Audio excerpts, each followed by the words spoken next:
Buenas tardes y los presentes en el salón. Creo que tenemos un mérito ciudadano importante porque al parecer hay un partido de la Champions, un partido importante. Cuando programamos esta ponencia, pues algunos no somos del mundo del fútbol y no nos enteramos. Si nos hubiéramos enterado habríamos puesto otro día. Pero en fin, está puesto aquí y veo que algunos, pues, no obstante, somos cumplidores como procede. Como ya conocéis, pues en el plan de este curso se nos ha alterado. El plan de este curso era discutir una serie de ponencias sobre, sobre esos pensamientos correctos que ahora se imponen, pero surge un hecho tremendo y que es necesario considerar, que fue la invasión de Ucrania con todo lo que eso lleva alrededor. Y ello nos ha obligado a prestar atención a lo que significa la invasión y a lo que pueden significar sus consecuencias. Y dentro de estas ponencias que al principio del curso no estaban programadas, tenemos la ponencia de hoy, naturalmente muy importante para nosotros, la crisis del pensamiento liberal y el nuevo entorno internacional que surge como consecuencia de estos acontecimientos. Y la ponencia nos la va a dar Florentino Portero, como conocéis, un gran analista internacional. Florentino Portero es licenciado en Historia, ha hecho una primera tesis sobre Francisco Silvela, luego es doctor en Historia y ha hecho otra tesis sobre la evolución de la diplomacia española, ¿no? Para defenderse del aislamiento internacional de su momento. Él ha seguido una carrera académica muy intensa, ha sido profesor, entre otras, en esta universidad CEU San Pablo, en la Universidad Francisco de Vitoria, en la UNED, Universidad Nacional de Educación a Distancia. Ha sido miembro fundador de un llamado Grupo de Estudios Estratégicos, ha sido miembro también, pues, del instituto que se llama Instituto Superior Gutiérrez Mellado, ¿no? Instituto Superior, bueno, está vinculado a todos estos organismos que tratan de los temas estratégicos. Por supuesto, ha escrito libros, libros sobre Cánovas, libros sobre el pensamiento neoconservador, publica muchas cosas en prensa, en radio. Yo personalmente, todos los jueves por la noche que tengo disponibles, le escucho un programa que tiene en Es Radio y que me ilustra muchísimo. Bien, quiero decir con ello que tenemos un ponente de primera división para tratar de este tema y le agradecemos mucho la amabilidad que ha tenido al aceptar el darnos esta ponencia de hoy.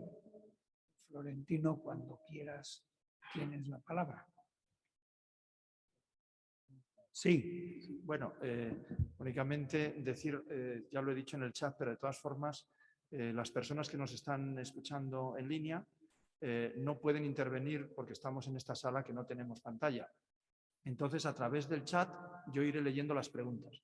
Una vez que termine el ponente, abrimos el coloquio, como siempre, y iré alternando preguntas que se hacen en la sala con las que están en línea.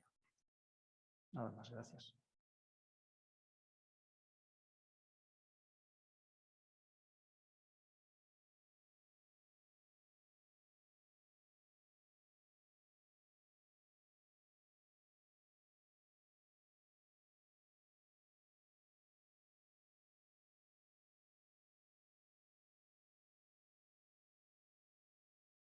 Los de esta casa nos acercábamos por la tarde a escuchar vuestras discusiones y conferencias sobre cómo hacer la transición. Y yo tengo muy buenos recuerdos de aquellos días y quiero reivindicar mi condición de antiguo alumno de esta casa. Bueno, entrando en materia, hablamos de crisis de orden liberal. Es una expresión que fuera del ámbito académico raramente se escuchaba. El concepto orden liberal, una cosa muy del ámbito de las relaciones internacionales, el mundo de las fuerzas armadas, diplomacia, etc. De pronto se ha generalizado la expresión crisis del orden liberal. Entonces, una breve reseña sobre de qué narices estamos hablando. ¿Qué es un orden y qué es el orden liberal? Pues en política internacional hablamos de un orden cuando hacemos referencia al conjunto de conceptos, ideas, principios, normas y organismos internacionales que tratan de dar forma a la estructura, a la sociedad internacional. El orden liberal es, por lo tanto, el intento de vertebrar el sistema internacional que se establece por parte de las potencias anglosajonas justo al finalizar la Segunda Guerra Mundial. Los primeros pasos se dan durante la Carta del Atlántico, pero a partir de ahí vamos a encontrarnos con la Carta de San Francisco, los acuerdos de Bretton Woods, el Tratado de Atlántico Norte y finalmente sería la Organización Mundial del Comercio, el último de los grandes hitos de este intento de ordenar. El orden liberal, como los anteriores órdenes que ha habido en la historia de las relaciones internacionales, es siempre un deseo, es un intento. Nunca se consolida un orden porque la vida es demasiado dinámica para poder ser vertebrada claramente. Pero el orden liberal, desde luego, ha tenido un recorrido muy importante y nos permitió, por poner un ejemplo, llegar a una coordinación suficiente para disuadir a la Unión Soviética de una guerra de mayor altura y finalmente lograr, uno, que el muro de Berlín fuera derribado, les aseguro que no se cayó solo, y poco después, 2 años después, a la descomposición de la Unión Soviética. Todo eso es el orden liberal. Por lo tanto, el intento de vertebrar la sociedad internacional desde 1945 hasta más o menos el año 2007, en que empezaría la gran crisis económica, la Gran Depresión, que ha supuesto el inicio de un cambio fundamental en nuestro mundo. Solo recordar que ese esfuerzo por ordenar el mundo en clave de la filosofía liberal ha permitido el periodo de mayor bonanza, de mayor estabilidad política, de mayor generación de riqueza y de mayor paz conocido en la historia.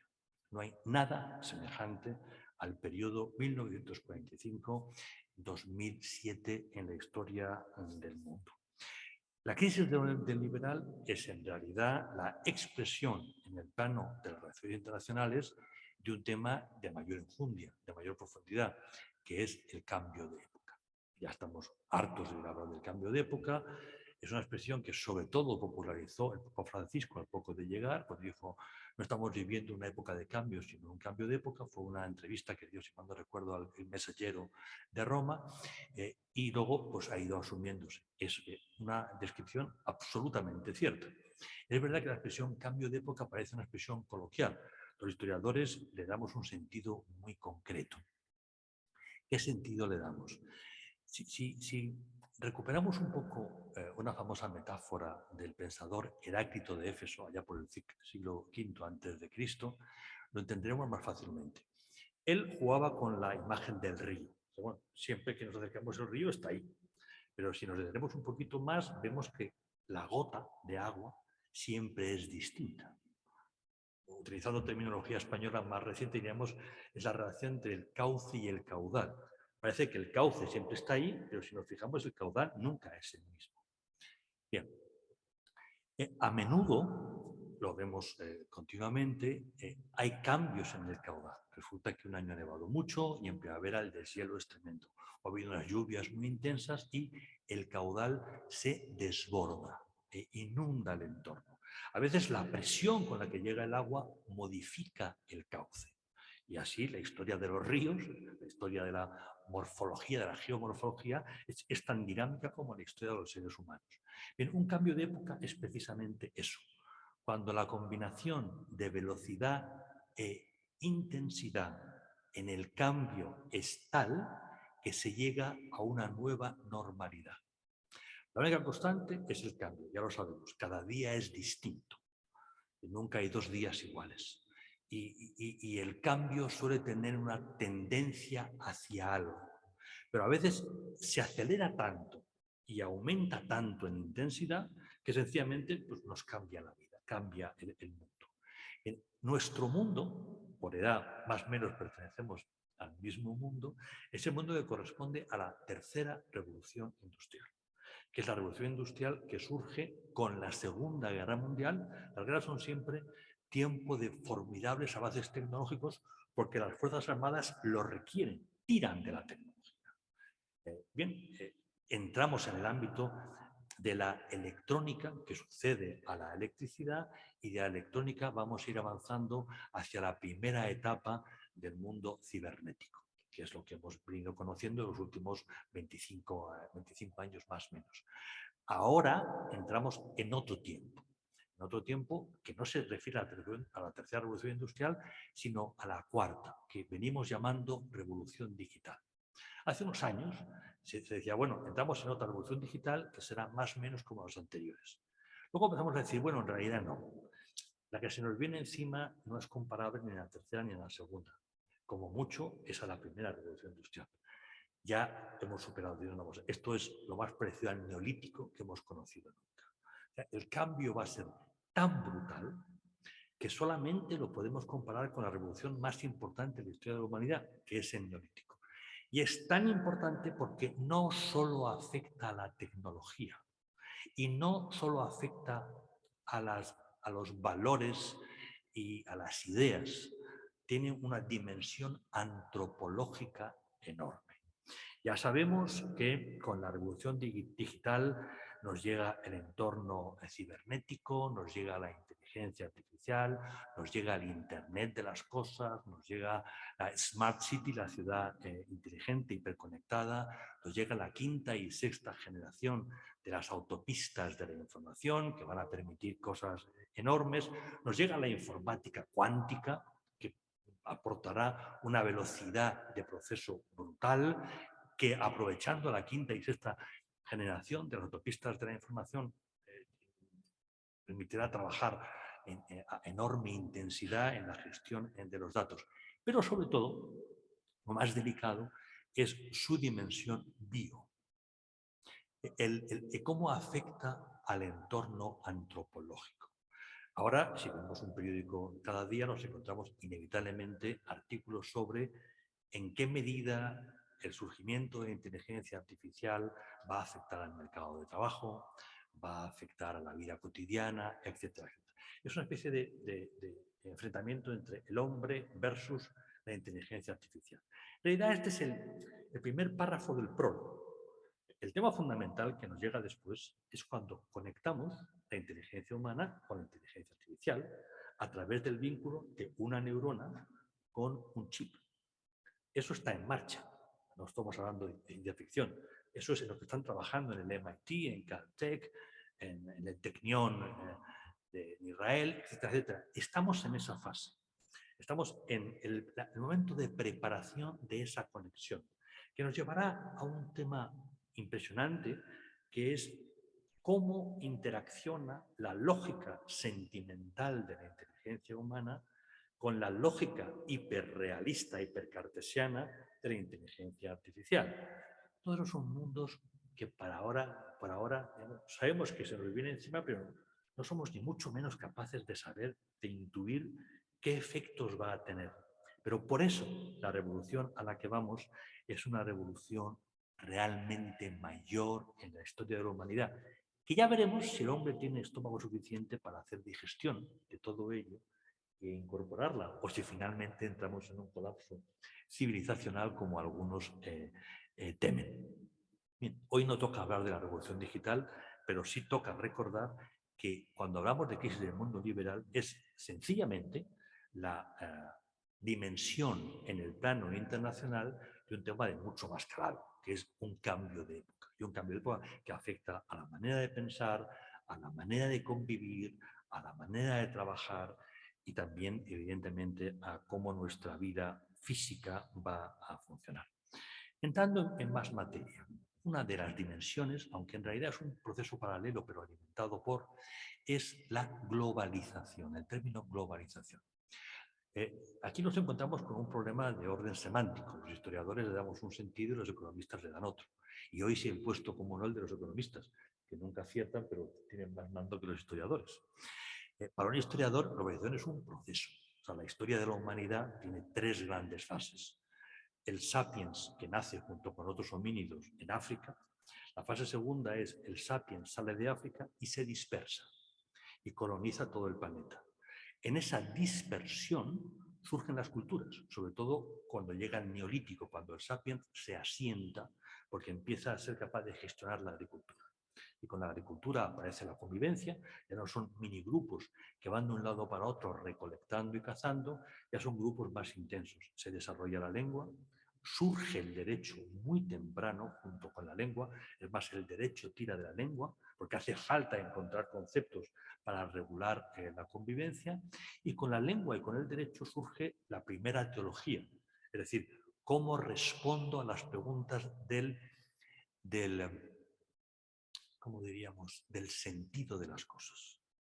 Yo, ¿por qué existo? ¿Por qué existe el mundo? ¿Qué espera de mí el creador? ¿Qué sentido tiene la familia? ¿Hay vida después de la vida? Las preguntas clásicas que todas las culturas, sin excepción, se han hecho en la fase de asentamiento. Todas las culturas dan respuesta y, por lo tanto, todas las culturas, entre comillas, inventan a Dios en el sentido de que le dan una forma.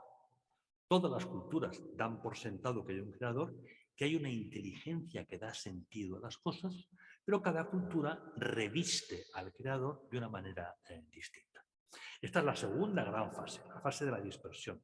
La tercera gran fase para los historiadores es el proceso de reincorporación, al que llamamos globalización, y que surge mediante el comercio. El comercio es el gran transformador. A través del comercio, las culturas van conectándose. En primer lugar, el comercio es por tierra, apoyándose en animales. Evidentemente, uno empieza comerciando con el grupo de al lado, pero luego va con el grupo de al lado de al lado.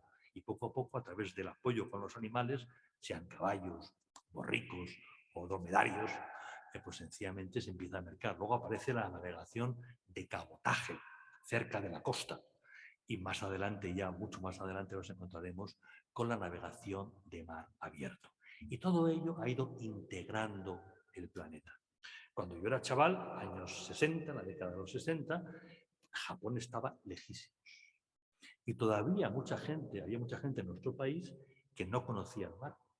Todavía había mucha gente que respondía al concepto elaborado por el gran maestro Godel de el hombre raíz, el hombre que se mueve en 3 valles, 4 valles. Con la mili la gente salía de los 3 valles y conocía un quinto valle, un cuarto valle, pero todavía era gente que vivía en un entorno muy limitado, y la mili era evidentemente la experiencia más importante de su vida, la más llamativa. Bien, yo de niño pensaba que jamás iría a Japón y que estaba lejísimo y que lo que pasara en Japón a mí no me afectaba para nada. Bien, yo he ido a dar una conferencia en Japón, he ido y he vuelto sin parar. Luego tardé 4 días en recuperarme. Pero sencillamente eso ya es posible. Uno va a Japón, da una conferencia y vuelve casi como si fuese a Barcelona, pero más largo y con más cansancio. El mundo se ha integrado. Para los economistas, la globalización es la fase final del proceso. El mundo está integrado. Lo que pasa en un punto afecta a todos los demás. Hay un tsunami en Japón, nos quedamos sin microprocesadores durante 6 semanas, 8 semanas. Cae una bomba en tal sitio, inmediatamente eso afecta al sistema de alianzas internacional. ¿Pasa algo en Taiwán? No lo queremos ni pensar porque los efectos serían terroríficos. Hoy el mundo está globalizado. La globalización fue interpretada por los políticos del momento, básicamente estamos hablando de los años Clinton, como la fase final de consolidación del orden liberal. ¿Por qué? Porque el muro de Berlín ya había sido derribado y porque la Unión Soviética ya no existía. Es el momento del fin de las civilizaciones, del fin de las ideologías, de Fukuyama. ¿Por qué? Porque ya nadie se atrevía a ofrecer una alternativa ideológica al mundo liberal conservador. De hecho, los comunistas se hicieron demócratas, los tenemos aquí, y ahora nos quieren explicar lo que es la democracia a nosotros. Y nos hablan de la democracia directa, porque eso de la representativa implica controles indebidos, ¿no? Bien, los malos se han hecho buenos para destrozar el edificio de los buenos. Y esto es algo tan sencillo que todos podemos entender.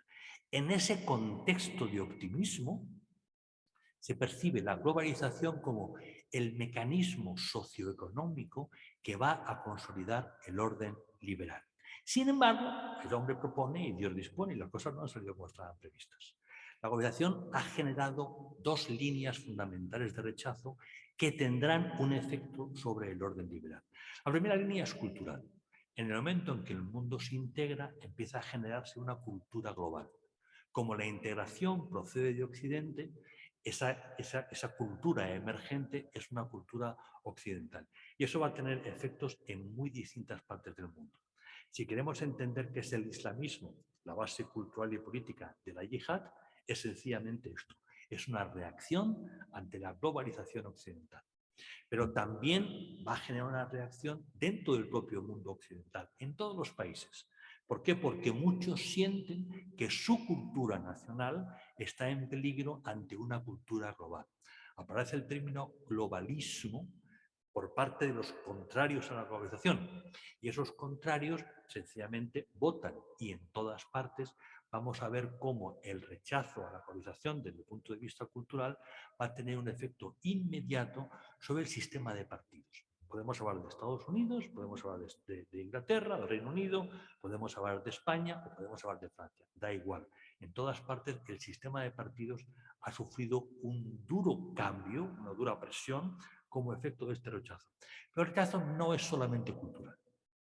La globalización ha generado oportunidades económicas muy importantes. Y por lo tanto, los grandes empresarios, los jefes de empresa, entendieron que la globalización era para ellos una formidable oportunidad.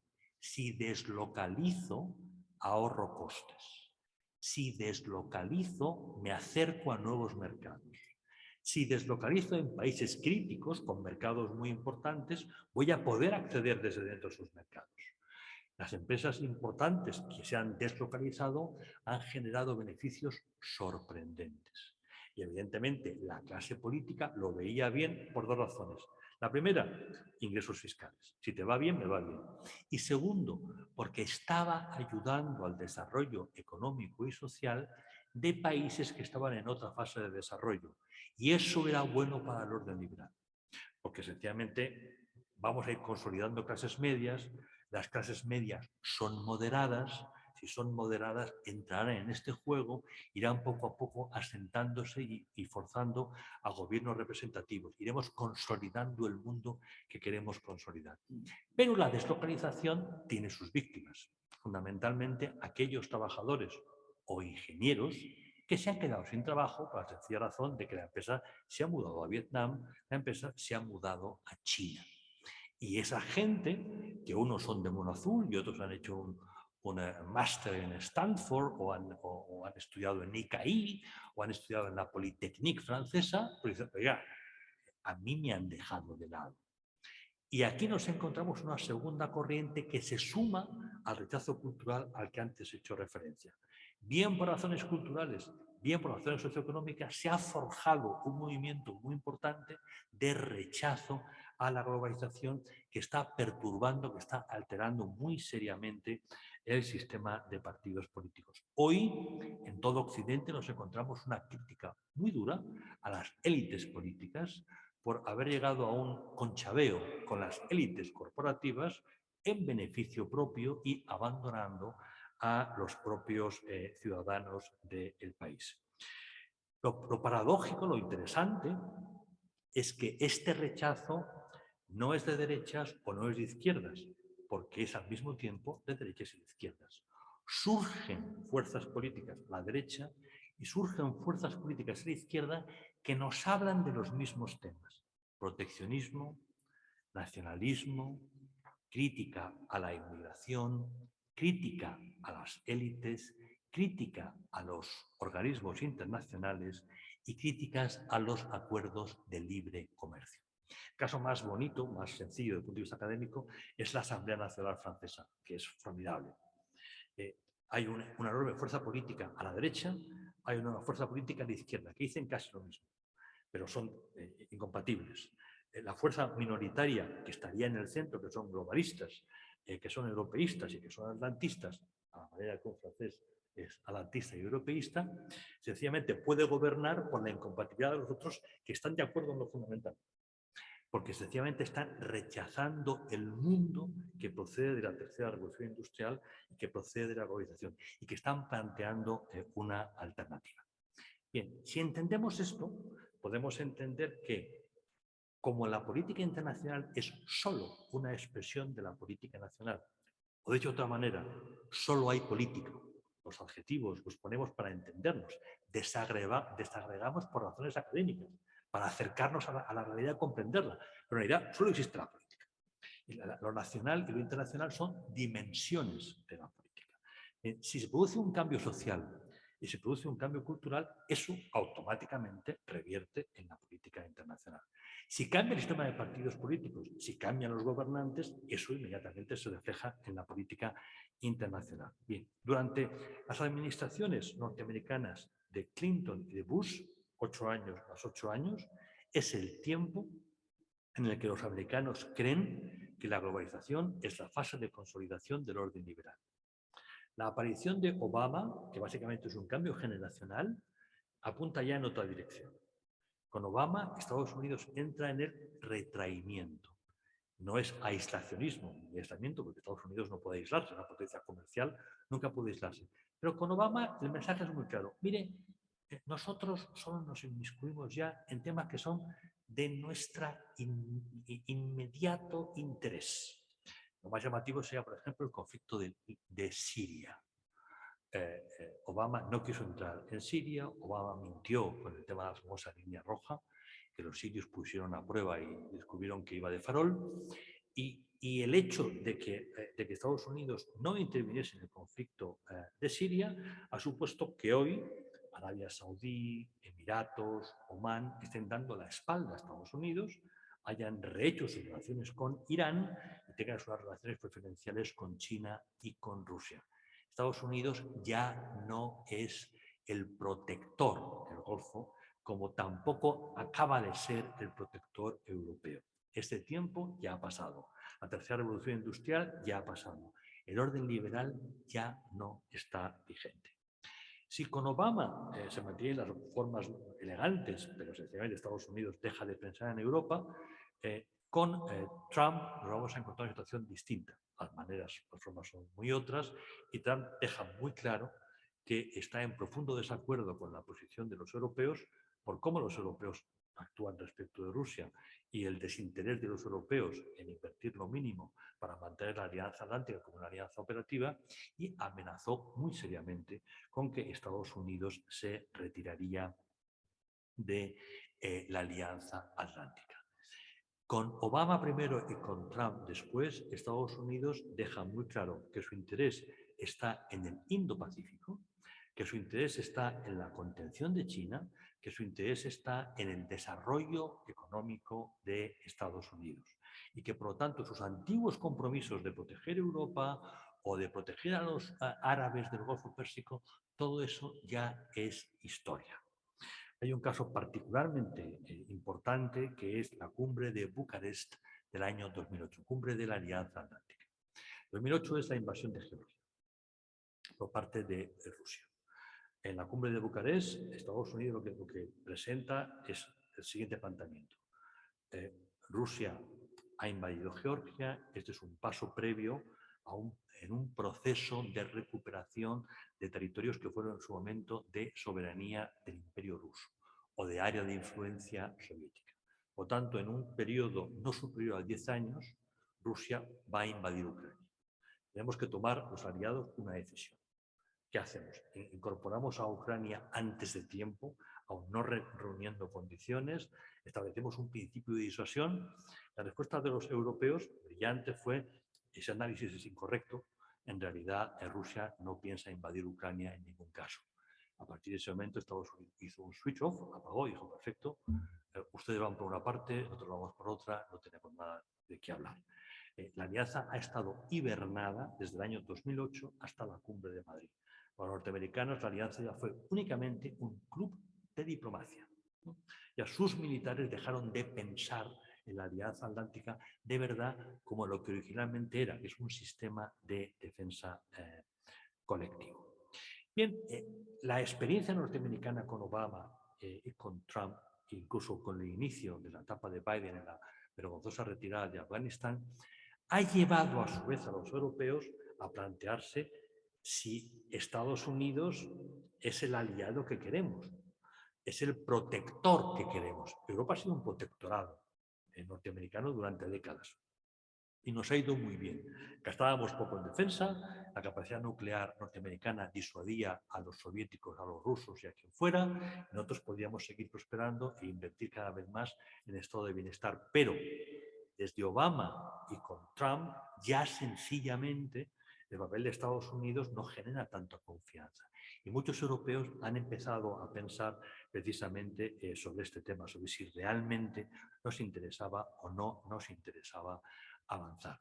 Lo que ha ocurrido mientras tanto lo podemos imaginar, y es sencillamente cómo Rusia ha aprovechado esa circunstancia para seguir avanzando. Rusia, la Federación Rusa, es el resultado de la descomposición de la Unión Soviética, que sería la versión 2.0 del Imperio Ruso. El Imperio Ruso muere durante la Primera Guerra Mundial, ustedes lo saben, y las fronteras occidentales del Imperio Ruso incluían los 3 estados bálticos, Finlandia, Polonia, Bielorrusia, Ucrania, Georgia, Armenia y Azerbaiyán. Para un ruso eso es Rusia. Y conviene que no lo olvidemos nunca, porque un ruso lo tiene clarísimo. Eso es Rusia.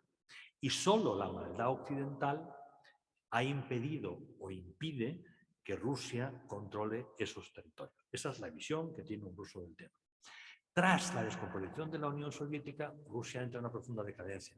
Son los años Yeltsin, un alcohólico al frente de un país en transición, es el reparto salvaje del patrimonio del Estado entre un conjunto de oligarcas, es la gran inflación de la etapa de Yeltsin y finalmente llega Putin. Y aquí nos encontramos 2 fases que tienen mucho que ver con lo que estaba ocurriendo en China, entre la fase Deng Xiaoping y la fase Xi Jinping. Hay un tiempo en que Putin dice: hay que centrarse en controlar el Estado, en ordenar el Estado y el territorio y en ganar tranquilidad en el exterior, porque no podemos tener problemas. Es más, necesitamos la inversión internacional. Es la etapa reformista de Putin.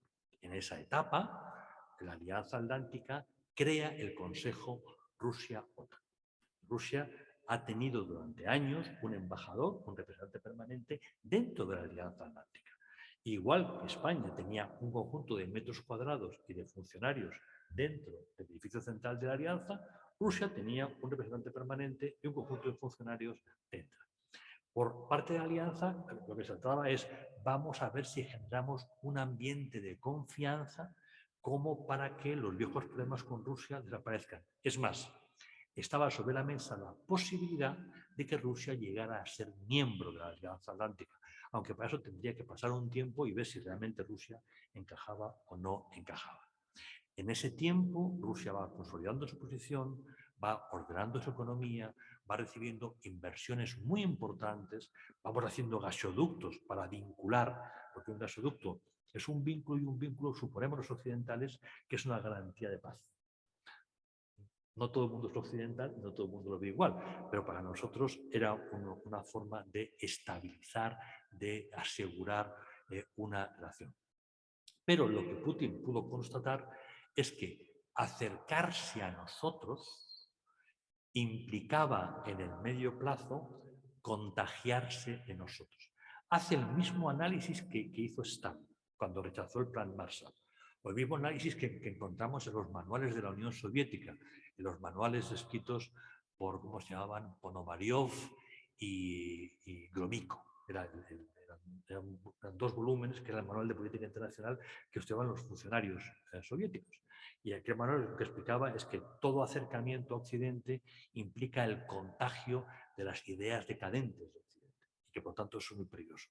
Putin llegó al convencimiento de que tanta relación económica, tanta relación humana, sencillamente implicaba un contagio de valores liberal conservadores en Rusia, y que esos valores al final se llevarían por delante el régimen autoritario del propio Putin, que era un régimen evidentemente leninista.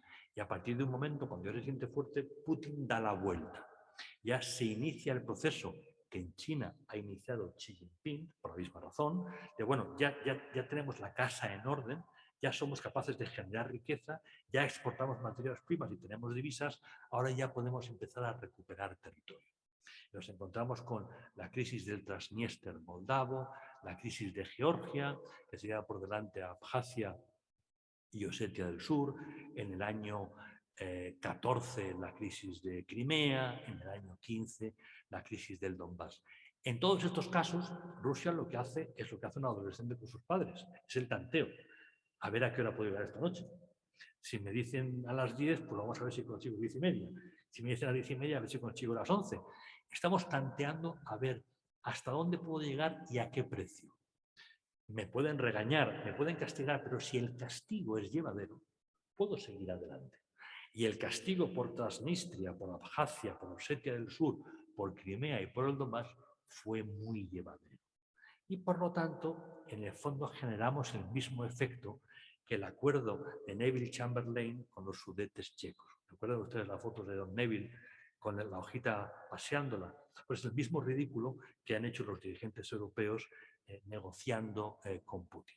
Sencillamente, para Putin, nuestra negociación era prueba de nuestra disposición a seguir aceptando. Esto se une a otro tema, que es de carácter cultural. Rusia nace como la tercera Roma.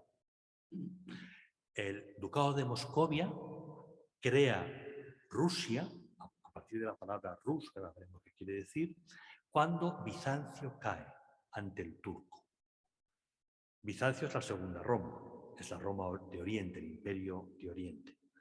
En ese momento, el Ducado de Moscovia, que era relativamente pequeño, se da cuenta de que el hundimiento de Bizancio y en paralelo el hundimiento del Rus de Kiev genera un vacío. Y ese vacío ellos lo pueden llenar gracias a su pulso militar. Ya se han liberado de la presión de los tártaros, estamos hablando del tiempo de los Ivanes, Iván el Terrible, Iván III, Iván IV, Rusia ya se siente musculosa. Hay un paralelismo en la relación de Prusia con Austria, en la creación del Segundo Reich. Un estado pequeño, Prusia, se siente fuerte ante el vacío de poder y da el golpe y constituirá el Segundo Reich, la unificación alemana. Aquí tenemos algo parecido. La palabra Rus es un término vikingo, en concreto sueco. Hace referencia al espacio y la gente de los ríos que permiten a los vikingos, los países escandinavos, llegar al Mar Negro, a través del Dnieper, a través del Volga. Los vikingos se expanden en 2 líneas. La línea occidental, es decir, por el Báltico hacia el Atlántico, arrasan Inglaterra, arrasan Irlanda, arrasan la costa normanda, arrasan La Coruña periódicamente y Portugal, van a llegar hasta América sin saberlo. Esa es una línea de trabajo. La otra línea, que es más civilizada, es más comercial, es la que les lleva a comerciar con los árabes y con los turcos en el entorno del Mar Negro. La palabra Rus hace, por tanto, referencia al eje que une el Báltico con el Negro. Los militares lo llamáis el eje entre mares, históricamente, que es el istmo que une Asia con Europa. Tierras bajas difícilmente defendibles, salvo cuando están empantanadas, y que permiten mucha movilidad de uno para otro. El término Rusia viene de ahí, de Rus, Y por lo tanto es un término imperial. Se crea un poder para controlar todo el espacio eslavo. El nuevo jefe de Estado, diríamos ahora, se hace llamar zar.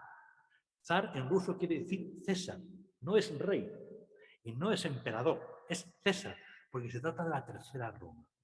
Putin recupera esa tradición y ante el vacío del ideario marxista lo rellena con el ideario, punto 1, de la Iglesia Ortodoxa, punto 2, del nacionalismo histórico ruso. Y hace un cóctel. Y con la Iglesia Ortodoxa lo que hace es una denuncia del relativismo occidental. Occidente está en decadencia.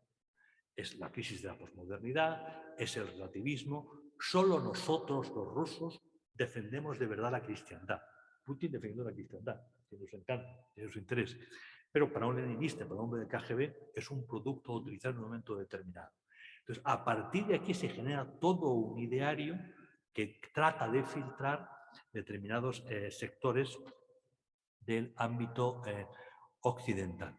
Putin, a partir de aquí, va a desarrollar un programa claramente nacionalista e irredentista, denunciando que Occidente impide a Rusia ser ella misma, que Occidente está tratando de humillar continuamente a Rusia. Entrando ya en lo que es la guerra de Ucrania que hoy estamos viendo.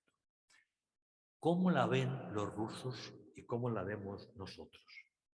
Para Rusia es un paso más en la recuperación de su espacio natural, de su espacio histórico. Pero no solo. Previamente, Moscú envía 2 documentos, uno a la sede de la Alianza Atlántica, otro al Departamento de Estado en Washington, planteando una revisión del sistema de seguridad europeo. Lo que viene a decir es, el sistema de seguridad europeo, es decir, la forma de la Alianza Atlántica, no tiene sentido y es claramente una agresión contra nosotros, claramente. Por lo tanto, para que en el futuro podamos entendernos, es básico que Estados Unidos retire todo su armamento nuclear del territorio europeo. Todo. Y que retire presencia en sus bases más próximas a la frontera rusa. Naturalmente, la Alianza Atlántica ni se le pasó por la cabeza que esto se pudiera considerar. La Alianza Atlántica es lo que es y mantener a los americanos dentro y de paraguas nucleares es el pilar de su defensa. Una vez que le decimos no, entonces Rusia da el paso previsto siguiente. Rusia nunca lo dudó, íbamos a decir que no, e inicia la invasión de Ucrania.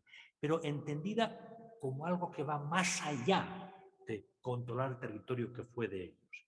Es el intento de remodelar Europa en la confianza de que los europeos no podríamos mantener una posición cohesionada respecto de Rusia. Porque los gasoductos con Alemania, porque la relación tradicional con Francia y con Italia impedirían un consenso. Bien, evidentemente las cosas no han salido como él pensaba. Él estaba convencido de que Estados Unidos vivió una crisis cultural tremenda, lo cual es cierto, la revolución woke, que después de lo ocurrido en Irak y en Afganistán, Rusia no tendría fuerza y capacidad de reacción.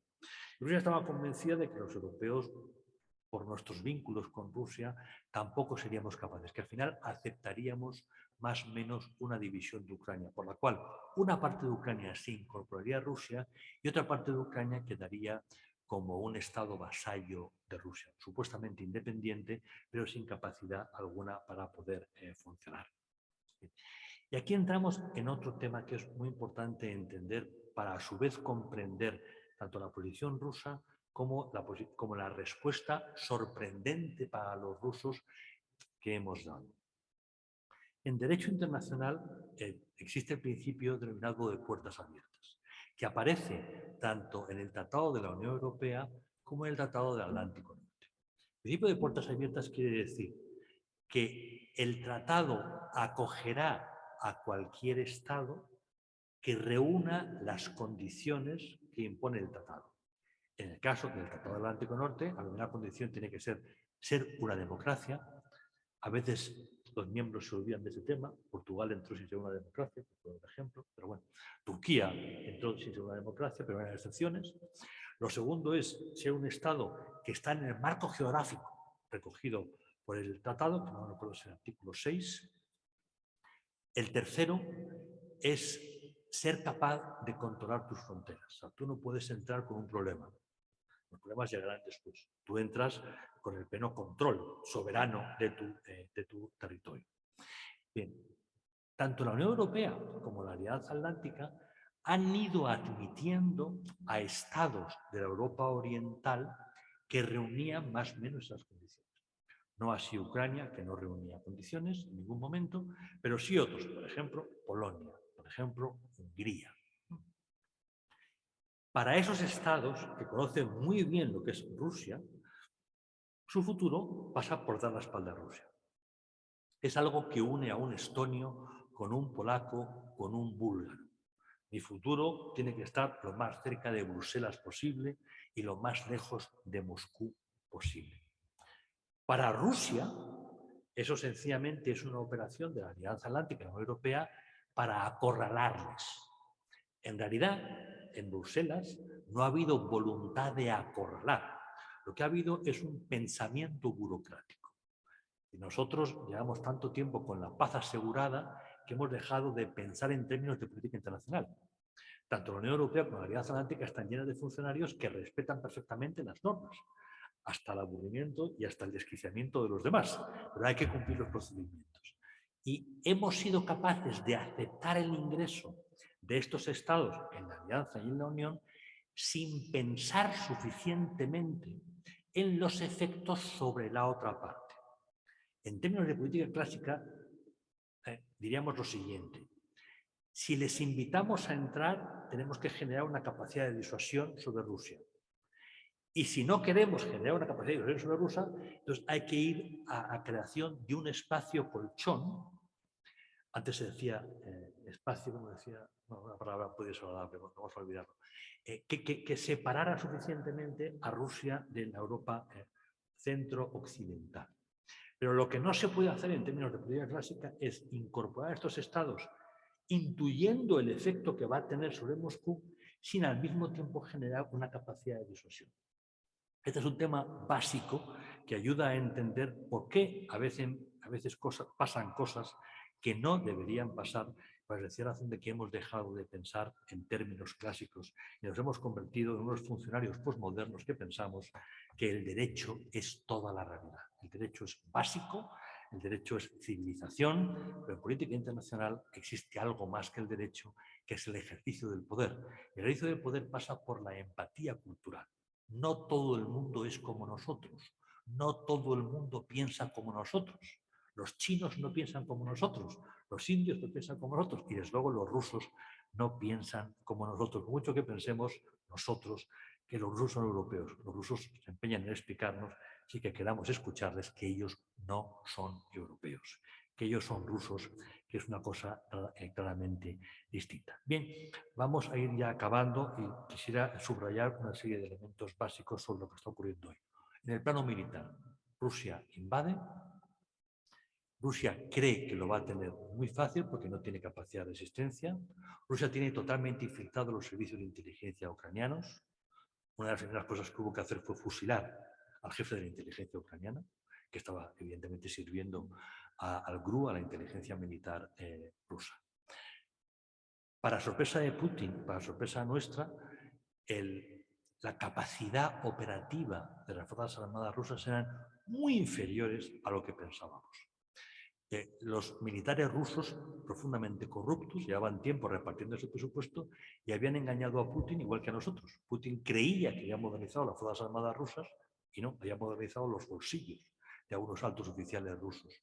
Nosotros estábamos convencidos, porque conocíamos la doctrina operativa rusa, de que Rusia había mejorado sensiblemente, pero no fue así. El despliegue militar ruso fue una vergüenza, una auténtica vergüenza, impropia de militares de carrera.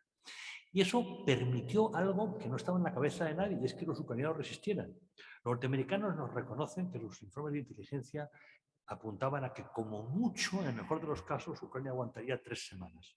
Lo más probable es que aguantaran 2 semanas. Llevan aguantando año y pico. Y eso solo es explicable por 2 elementos. Uno, la voluntad ucraniana por defenderse, es decir, la disposición al sacrificio, amor a la patria, y segundo, la incompetencia profunda de las Fuerzas Armadas rusas, que es, insisto, para todos nosotros la gran sorpresa. En ese momento nos encontramos una Europa perpleja, primero porque nos damos cuenta de que todo lo que hemos hecho ha alimentado a la bestia en vez de disuadir a la bestia. Hemos convencido a Putin de que eso era posible, cuando nuestra misión tenía que haber sido exactamente la contraria, disuadir a Putin de esa operación. Los alemanes se habían convencido de que los gasoductos eran la garantía de que Rusia no haría nada porque corría el riesgo de perder los ingresos derivados del suministro de gas y de petróleo. Hemos visto que para nada los gasoductos han generado ese efecto. Los europeos dijimos a los norteamericanos que Rusia no iba a invadir Ucrania. Rusia invadió Ucrania. Y ahí se plantea un problema de administración norteamericana. Si Trump hubiera seguido gobernando, lo más probable es que sencillamente se hubiese lavado las manos. Esto es un tema europeo, que los europeos negocien con Rusia, esto ya no va con nosotros. Pero es Biden quien está. Y Biden es un viejo luchador como yo mismo de la Guerra Fría, como otro general que está ahí presente con nosotros. Somos veteranos de la Guerra Fría y para nosotros el vínculo transatlántico es fundamental. Biden ha visto, en primer lugar, la oportunidad de recrear la Alianza Atlántica y dos, como persona con muchos años de experiencia en política internacional, Biden recuperó una visión arraigada en la diplomacia norteamericana que deriva de los errores norteamericanos después de la Primera Guerra Mundial. La retirada norteamericana después de la Primera Guerra Mundial, la no incorporación a la Sociedad de Naciones, está en el origen de la descomposición de Europa en el periodo de entreguerras. La descomposición de Europa en el periodo de entreguerras está en el origen de la Segunda Guerra Mundial. Como cerramos mal la Primera Guerra Mundial, fuimos a la Segunda, que es la misma guerra en dos fases. Eso Estados Unidos lo entendió y por eso después de la Segunda llega el Plan Marshall, año 48, y llega el Tratado del Atlántico Norte en el año 49. Estados Unidos es muy consciente de la debilidad consustancial a la política europea y, por lo tanto, la necesidad de pastorearlo para mantenerla unida. Porque si Rusia consigue fragmentarla, entramos en un nuevo periodo histórico nada positivo para todos nosotros. Por estas dos razones, Putin reacciona. Biden evidentemente no va a invadir Ucrania. Ucrania no es un Estado miembro de la Alianza Atlántica y eso llevaría a un enfrentamiento directo entre tropas norteamericanas y rusas. Impensable. Lo que va a hacer es una estrategia en dos elementos. Uno, ayuda económica y de material a Ucrania para aguantar la idea de que Ucrania pueda vencer. No ha estado hasta hace poco tiempo en la mente de nadie, pero sí para dañar suficientemente a Rusia y que el coste del limitado triunfo fuera muy elevado y humillar a Rusia. Y, en segundo lugar, una operación de carácter económico, es decir, abrir un segundo frente de batalla. Un frente no militar, sino un frente económico. Sanciones, expulsión de Rusia de la plataforma de pagos SWIFT y aislamiento. Bien, todo eso ha tenido evidentemente efectos. Este segundo frente implica para nosotros 2 puntos de inflación. Y 2 puntos de inflación implica malestar, sobre todo cuando estamos saliendo del COVID, de la crisis propia del COVID. Y ese malestar implica que los gobiernos pierden elecciones y que la evolución del sistema de partidos políticos en toda Europa se va acelerando. Los partidos tradicionales han ido perdiendo votantes, mientras que nuevos partidos a la derecha o a la izquierda han ido ganando votantes precisamente por todo ello. En el plano diplomático nos hemos encontrado cosas muy interesantes. Por una parte, los europeos se han dado cuenta, uno, de que tienen que despertar del sueño posmoderno, de que ya hemos garantizado la paz. Los sueños posmodernos dan siempre malos resultados y pensar que la paz está garantizada es un acto de estupidez elevado a n potencia. La paz nunca está garantizada. La paz es el resultado de la voluntad y de la inteligencia cotidiana. En el momento en que uno pierde la cabeza, sencillamente se encuentra con un disgusto. La definición de paz es sencillamente el de ausencia de guerra, porque el estado natural es de guerra. La paz es el logro de la inteligencia humana, de la voluntad, para contener las tensiones entre las naciones y por esto, de esta manera, vertebrar un espacio en el cual podamos vivir en tranquilidad, con justicia y con prosperidad económica. Europa, por lo tanto, empieza a dejar de hablar de que quiere ser un actor estratégico y reivindica el papel de la Alianza Atlántica como el sistema de defensa europea. En esto nos encontramos algo que no imaginábamos nunca, y es que Suecia y Finlandia solicitaran el ingreso en la Alianza Atlántica. Dos estados con gobiernos socialistas en ese momento, dos estados con una gran tradición de neutralismo, más o menos, pero neutralismo, y de pronto se dan cuenta de que ante esta Rusia no tienen otra opción que acercarse a Estados Unidos. Y la Alianza Atlántica es esencialmente la puerta para acercarse al protectorado norteamericano. No es la alianza en sí lo que les atrae, es el compromiso norteamericano con su seguridad. Pero si Europa vuelve aparentemente a cohesionarse en torno a Estados Unidos, eso no ocurre con otras partes del mundo.